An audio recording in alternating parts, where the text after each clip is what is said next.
My name is Taylor Swift. I am 35 years old, and what I'm about to tell you is not just a story of fame, it is a story of betrayal, silence, and revenge. I was never supposed to be controlled. From the very beginning, I believed music was freedom. I started as a young girl with a guitar, writing songs in my room, dreaming of stages I had never even seen. I didn't come from power. I came from passion. When my career began, everything felt like a dream. The lights, the applause, the fans singing my words back to me, it all felt unreal. I thought I had made it. I thought success meant freedom. But I was wrong. Behind the scenes, the industry was not what it looked like on stage. Decisions were being made without me. My voice was being heard, but not always respected. I started noticing small things at first. Changes in direction. Delayed approvals. Conversations happening without me in the room. At that time, I ignored it. I told myself, this is normal. This is just how the business works. I didn't want to believe that something so beautiful could also be so controlling. But over time, those small things became bigger. My creative choices started getting questioned. My music style was being pushed in directions I didn't fully agree with. It was subtle, but it was happening. I remember sitting in meetings where people spoke about my career like it wasn't mine. Like I was a brand, not a human being. That was the first time I felt something uncomfortable in my chest. Not anger, but realization. Still, I stayed quiet. Because I thought silence would protect my career. I thought being easy to work with was more important than being honest about how I felt. I didn't know that silence can slowly become a cage. There were moments I smiled for cameras while feeling completely disconnected inside. Moments where I performed songs that didn't feel fully mine anymore. But I kept going because stopping felt impossible. And slowly, I started losing something I didn't even realize I was losing. Control. Not just over my music, but over my identity. I was becoming someone who existed in pieces. One version for the stage. One version for the industry. And one version that no one saw, the real me, who was slowly fading into the background. And that is where everything started changing, without me even noticing the full cost of it. Everything started to shift when I realized I was no longer making decisions about my own work. My name is Taylor Swift, and by that point in my career, I was no longer just an artist in the room. I was becoming a name people used, not a voice they listened to. At first, it was subtle.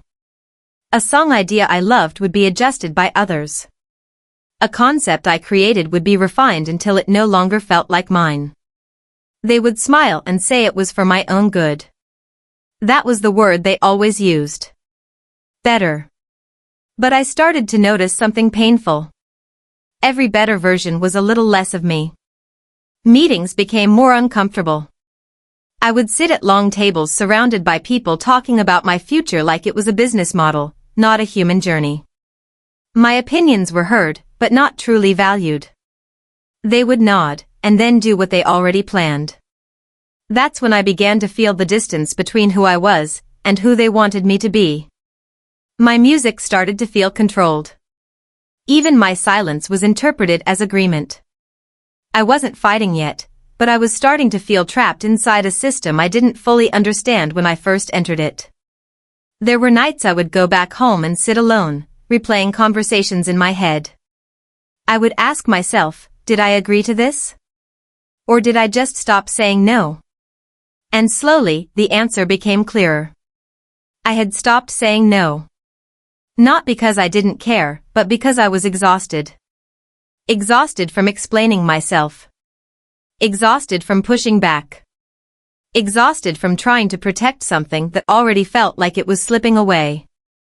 Then came the moment that changed everything. I found out that parts of my past work, my early recordings, my emotional memories, the songs that defined my identity, were no longer fully in my control. Decisions were being made about them without my consent. That was the first time silence turned into something else inside me. Not anger yet. Clarity. Because suddenly I understood something very important. This wasn't just about music anymore. This was about ownership. About identity. About power. I had spent years building something from my heart, and somewhere along the way, it had been taken out of my hands piece by piece. But instead of reacting immediately, I stopped. I observed. I listened. And I began to think differently. If they controlled the present, I would go back and reclaim the past. Not with emotion, but with strategy. Because I realized something powerful in that moment. If I couldn't control the system, I would rebuild my own way to win inside it. And that was the beginning of my plan, without them even realizing it. After that moment of realization, everything inside me changed. My name is Taylor Swift, and for the first time in my life, I stopped reacting and started planning. I didn't argue anymore. I didn't fight in rooms where I knew the outcome was already decided. Instead, I became quiet.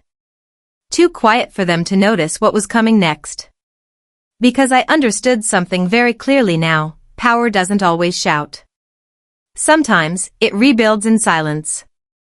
The industry thought I was still playing the same game. They believed I was still following the same structure, the same contracts, the same expectations. But what they didn't see was that I had already stepped outside of it mentally. I started studying everything differently. Every decision. Every right. Every old agreement I had signed when I was younger and less experienced. Things I once ignored now became important pieces of a much bigger puzzle. And slowly, I saw the truth. My past work, the songs that shaped my identity, were not fully mine anymore. They had been divided, sold, controlled, and reshaped without my voice in the process. For many people, that might have been the end of the story. But for me, it was the beginning of something else. I stopped asking for permission. Instead, I started building a new system inside the same world that tried to limit me. People around me noticed the change. I wasn't emotional in meetings anymore. I wasn't reacting the same way. I wasn't trying to convince anyone. I was just listening, observing, calculating. They thought I was stepping back.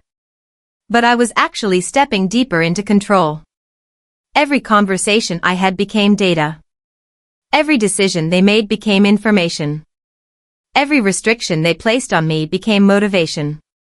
And in that silence, I began rebuilding my power.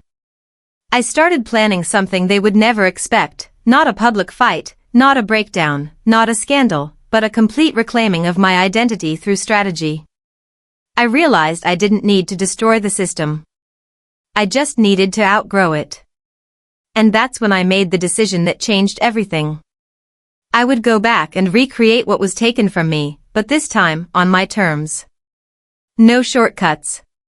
No compromises. No control from anyone else.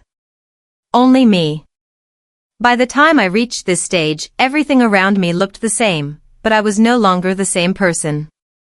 My name is Taylor Swift, and the world still saw me as an artist, but inside, I had already transformed into something else, someone who no longer reacts, but rebuilds. The industry believed I was still emotionally tied to the past. They thought the old system still had control over me. But what they didn't understand was that I had already detached myself from the fear that once kept me silent. Now, I wasn't making decisions from emotion anymore. I was making them from purpose. The first step of my plan was simple: reclaim what was taken from me, piece by piece, without asking for approval. Not through confrontation, but through creation. I began revisiting my earlier work, not as a victim, but as the original owner of my own story. Every lyric I once wrote carried a version of me that I had been separated from.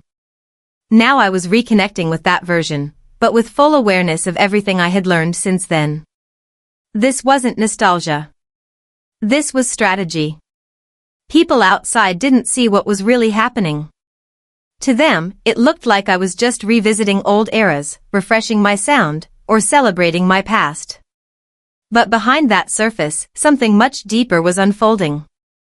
I was rebuilding ownership, not just of music, but of identity. Every step I took was calculated. Every release carried meaning beyond entertainment. Every move was designed to shift control back into my hands without triggering resistance. Because I knew something very important now. Direct confrontation would give them power. But silent execution would take it away. There were moments of pressure, of course. Moments where the old system tried to pull me back into the structure they were comfortable with. But I no longer responded the same way. I didn't fight their expectations. I simply moved beyond them. And that confused them. They expected emotion. They got silence. They expected reaction. They got execution. And slowly, the balance started shifting. What they once controlled through contracts and decisions was now being rewritten through consistency and independence. The more I moved forward, the less relevance their control had. And that was the real turning point. Because I realized something powerful. I was no longer trying to win their approval. I was building a version of success that didn't require it. And once that realization set in, there was no going back. The final phase of my revenge wasn't about destruction. It was about replacement. Replacing dependency with ownership. Replacing control with freedom. And replacing my past identity with the one I was finally creating for myself. And that's when I knew. The real comeback hadn't even started yet. At this point, everything had changed, but nothing had been announced yet. My name is Taylor Swift, and the world still saw headlines, awards, and performances. But behind the curtain, something far more powerful was happening, a complete reclaiming of my life's work. The system that once felt impossible to challenge was now reacting to something it couldn't fully understand. Because I wasn't fighting it in public. I was slowly becoming independent from it. Every project I touched now had a different energy. Not desperation. Not pressure. But ownership. I was no longer trying to fit into structures built by others. I was building my own rhythm inside the same industry that once tried to define me. And that is what made it dangerous for them to control. Because control only works when you stay inside the boundaries they create. I stepped outside those boundaries quietly. Not with noise. With consistency. People started noticing something different, even if they couldn't explain it properly. My work felt more grounded. More intentional. Like every move had meaning behind it. But they didn't realize that this wasn't evolution by accident, it was evolution by design. The truth is, I was no longer chasing anything. I wasn't chasing approval. I wasn't chasing validation. I wasn't even chasing success. I already had all of it. What I was doing now was reclaiming ownership of the story that created it. There were still attempts from the old system to influence, to negotiate, to pull things back into familiar control patterns. But those attempts didn't affect me the way they used to. Because I had already accepted something powerful. I don't need permission to exist in my own success.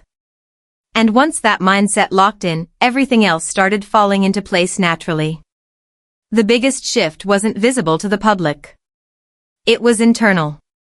I stopped seeing myself as someone trying to survive the industry, and started seeing myself as someone rewriting it from within. And that is where the real revenge happened. Not in anger. Not in exposure. But in independence.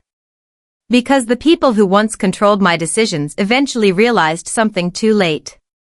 They were no longer part of the decisions. The final victory wasn't loud. There was no single moment where everything exploded or collapsed. Instead, it was a quiet realization that I no longer belonged to the version of the industry that once controlled me. I belonged to my own creation now. And that was more powerful than any conflict, any contract, or any control they ever had. Because when you take back your identity completely, there is nothing left for them to take from you again. And that is not just a comeback story. There comes a moment in every story where everything finally becomes clear, not to the world, but to the person who lived it. My name is Taylor Swift, and this is that moment. After everything I went through, the control, the silence, the loss, and the rebuilding, I finally understood something I was never meant to understand so early in my career. Power was never about who speaks the loudest. It was about who stays standing the longest. For years, I thought success meant being accepted, being approved, being guided by the people around me who knew better. But slowly, I realized something much deeper. Those same people were also deciding how small I was allowed to become. And I accepted it for too long. But not anymore. Now, when I look back at everything, I don't feel anger the way I used to. I feel clarity. Because every betrayal taught me something. Every restriction showed me where my limits were being placed. And every silence I lived through became the foundation of my strength. The truth is, I didn't destroy anyone. I didn't fight them in public. I didn't need to. Because real revenge doesn't always look like revenge. Sometimes, it looks like growth. Sometimes, it looks like rebuilding yourself so completely that the version of you they once controlled no longer exists. That's what I became. Not a reaction. Not a victim. Not a controlled story. But a creator of my own direction. The system that once dictated my choices can still exist in the background, but it no longer defines me. It no longer shapes my decisions. It no longer has access to the part of me that matters most, my identity. And that is the real ending. Not destruction. Not revenge in the traditional sense. But independence so strong, it becomes untouchable. If there is one thing I want people to understand from my journey, it is this. You can lose control of your story for a moment, but you never lose the ability to rewrite it. And when you finally take that power back, quietly and completely, you don't need to prove anything to anyone. Because your existence itself becomes the proof. This is not a sad story. This is not just a comeback story. This is the story of reclaiming everything that was once taken, and building something even stronger from it. And now, when I stand here today, I don't look at my past as pain anymore. I look at it as the foundation of everything I became. Because in the end, they didn't break me. They built the version of me that could never be controlled again.